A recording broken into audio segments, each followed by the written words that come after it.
Chemistry एक ऐसा subject है जो आपने अच्छे से पढ़ लिया तो आपको बोर्ड्स एंड नीट दोनों में एक अच्छा एज दे देता है। बट बहुत सारे बच्चे क्या सोचते हैं कि फिजिक्स एंड बायो को अच्छा कर लेते हैं, केमिस्ट्री को तो लास्ट में थोड़े टाइम में देख लेंगे। पर रियलिटी ये है केमिस्ट्री ही कई बार आपकी रैंक डिसाइड करती है। बहुत सारे बच्चे एनसीईआरटी पढ़ लेते हैं, रिएक्शन याद कर लेते हैं, बट एग्जाम में जाके ब्लैंक हो जाते हैं और रिजल्ट के टाइम फिर लगता है कि यार केमिस्ट्री पे थोड़ा एक्स्ट्रा फोकस कर लिया होता तो बहुत रैंक इंप्रूव हो सकती थी, रिजल्ट और अच्छा हो सकता था। पर सच ये है कि केमिस्ट्री लास्ट मोमेंट पे स्ट्रॉन्ग नहीं होती है, केमिस्ट्री धीरे धीरे स्ट्रॉन्ग होती है। आपका रिएक्शंस के साथ रिलेशन धीरे धीरे बनता है, तो धीरे धीरे ही ये पूरा सब्जेक्ट आपका स्ट्रॉन्ग होगा। आपको स्टार्टिंग से ही केमिस्ट्री को बहुत अच्छा करना पड़ता है। तो इसीलिए मैं आपको 5 क्लियर पॉइंट्स बताऊंगा। तो चलो स्टार्ट करते हैं। और अगर आप स्टार्ट करने के लिए रेडी हो तो अभी कमेंट सेक्शन में लिखो आई एम रेडी, क्योंकि रियल चेंज तभी आता है जब आप कमिटमेंट खुद लेते हो। देखो केमिस्ट्री को हम 3 पार्ट्स में डिवाइड करते हैं, physical, inorganic and organic. But chemistry actual में एक चेन की तरह होती है। फिजिकल केमिस्ट्री आपको लॉजिक एंड कैलकुलेशन का बेस देती है, ऑर्गेनिक केमिस्ट्री रिएक्शंस के पीछे का फ्लो एंड थिंकिंग सिखाती है, और इनऑर्गेनिक केमिस्ट्री ऑब्जर्वेशंस एंड जो ट्रेंड्स है उनको समझाने में आपकी मदद करती है। इसीलिए केमिस्ट्री स्ट्रॉन्ग तब होती है जब आप चैप्टर्स को अलग अलग रटने की बजाय एक ट्रेंड में याद करना स्टार्ट करो कि हाँ सभी चैप्टर लिंक्स हैं, उनको अच्छे से पढ़ना स्टार्ट करो। बात करते हैं सबसे पहले पॉइंट की, मास्टर एनसीईआरटी। देखो चाहे बोर्ड हो, नीट हो या कोई भी कॉम्पिटिटिव एग्जाम हो, केमिस्ट्री का बेस हमेशा एक ही रहता है और वो है एनसीईआरटी। बोर्ड्स के क्वेश्चन डायरेक्ट एनसीईआरटी की लाइन, डेफिनेशन, टेबल से ही बनते हैं। नीट के एमसीक्यू भले ही देखने में डिफिकल्ट लगते हो, बट जो उनका बेस कंसेप्ट है वो सारे का सारा एनसीईआरटी से ही निकलता है। तो इसीलिए आने वाले 1 साल आपका गोल ये नहीं होना चाहिए कि बस एनसीईआरटी पढ़ ली, आपका गोल होना चाहिए कि एनसीईआरटी मास्टर कर ली। आप हर एक चैप्टर को एक बार में पढ़ के खत्म करने की बजाय स्मार्ट तरीके से पढ़ो। पहली रीडिंग सिर्फ फ्लो समझने के लिए रखो बिना प्रेशर के। दूसरी रीडिंग में लाइन बाय लाइन समझने की कोशिश करो। तीसरी रीडिंग में important point, reactions, definitions, trends को पॉइंट करो। डायग्राम, टेबल, सॉल्व्ड एग्जांपल को आप बिल्कुल भी लाइटली मत लो, क्योंकि एग्जाम में मोस्टली क्वेश्चन डायरेक्ट यहीं से आते हैं। और जब भी आप कोई रेफरेंस बुक उठाते हो, आप नोट्स उठाते हो, तो उनका मेन गोल होना चाहिए कि आपकी एनसीईआरटी को सिंप्लीफाई करें।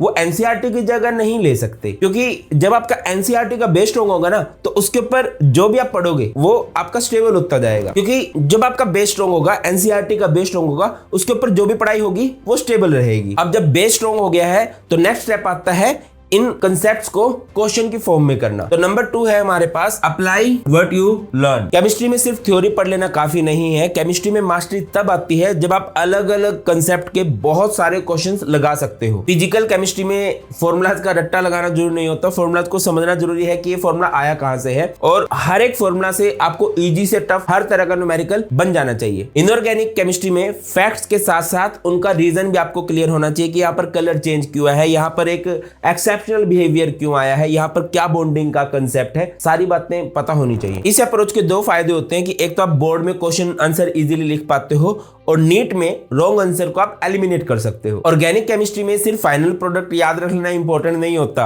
आपको उसका मैकेनिज्म क्लियर होना चाहिए। कोई भी चेंज हुआ है तो क्यों हुआ है ना, इलेक्ट्रॉन्स की मूवमेंट किस तरह से हुई है, आपकी जीओसी बहुत क्लियर होनी चाहिए।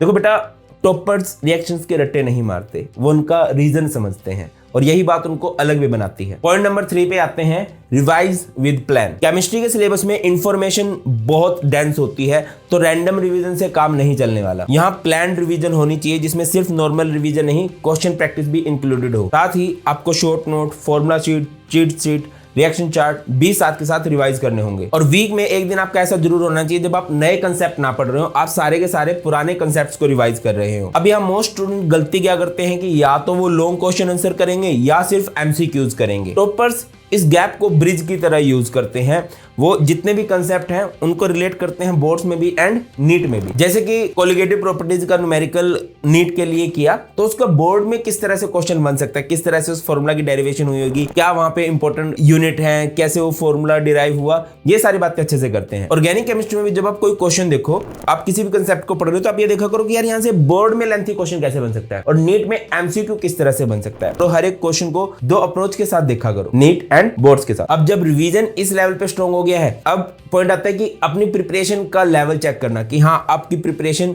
किस लेवल की है। नेक्स्ट पॉइंट आता है हमारे पास टेस्ट बिल्ड रियलिटी। टेस्ट देने का मेन पर्पस सिर्फ मार्क्स देखना नहीं होता है, बल्कि अपनी वीक पॉइंट्स को एक्सपोज करना होता है कि हाँ कहां पर मेरी कमी रह गई है। तो जब भी आप टेस्ट दो तो रिजल्ट के साथ साथ अब उसको पूरा प्रॉपर्ली एनालाइज किया करो कि मेरे कौन कौन से वीक पॉइंट रह गए हैं, कहां पर मुझे और इंप्रूवमेंट की जरूरत है। और जब भी कोई क्वेश्चन गलत हो तो आप ये देखो क्या मेरा कंसेप्ट वीक है, क्या मुझे कोई कैलकुलेशन में सिली मिस्टेक हुई है, या मैंने क्वेश्चन ही ध्यान से नहीं पढ़ा। मैं बहुत सारे बच्चों को जानता हूं, उन्हें कंसेप्ट आ रहे होते हैं, क्वेश्चंस भी आ रहे होते हैं, बट वो जल्दबाजी में क्वेश्चंस को ठीक से नहीं पढ़ते। एक आधा वर्ड इधर उधर हो जाता है तो पूरा आंसर ही वो लोग गलत कर देते हैं। और जब आप टेस्ट के रिजल्ट को एनालाइज कर रहे होते हो, आपको पता चल जाता है कि हाँ यार यहाँ पर मेरी मिस्टेक हुई है, तो एक मिस्टेक बुक लगाया करो, है ना, उसमें शॉर्ट फॉर्म में लिखा करो कि हाँ इस चैप्टर में मुझसे यहाँ पर गलती हुई है।